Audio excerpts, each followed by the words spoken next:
Hello all and welcome to Career Talks with Avodha. അപ്പോൾ ഇന്നത്തെ Career Talks നമ്മോടൊപ്പം ഉള്ളത് കൃപയാണ്. Kripa, welcome to Career Talks with Avodha. Thank you sir. Kripa ഏത് course Avodha ചെയ്തിരുന്നേ? ഞാൻ ഗ്രാഫിക് ഡിസൈനിങ് കോഴ്സ്. ഇന്റേൺഷിപ്പിലല്ലേ? കമ്പനി ഡീറ്റെയിൽസ് ഒന്ന് പറയാമോ?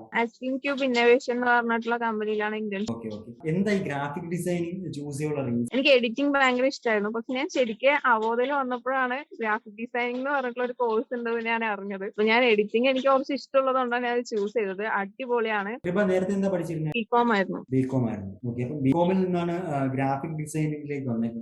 അക്കൗണ്ടിംഗിൽ നിന്ന് ഗ്രാഫിക് ഡിസൈനിലേക്ക്. എഡിറ്റിംഗിനോട് ഇൻട്രസ്റ്റ് ഉള്ളതുകൊണ്ട് തന്നെയാണ് ഫീൽഡ് തിരഞ്ഞെടുത്തതല്ലേ? അതെ അതെ. ക്ലാസ് കംപ്ലീറ്റ് ചെയ്ത് ഏത് ടൈമിലായിരുന്നു? ഞാൻ ക്ലാസ് മുഴുവനായി കംപ്ലീറ്റ് ചെയ്തത് കുറച്ചായിട്ടുള്ളൂ. അത് കഴിഞ്ഞ് പിറ്റേ ദിവസം തന്നെ ഞാൻ ഇന്റേൺഷിപ്പിന് ജോയിൻ ചെയ്തു. JAPല വഴിയല്ലേ ജോയിൻ ചെയ്തത്?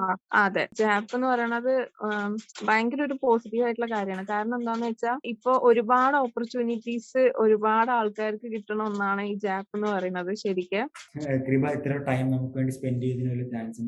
Thank you so much. All the very best for your future and thank you for joining Career Talks.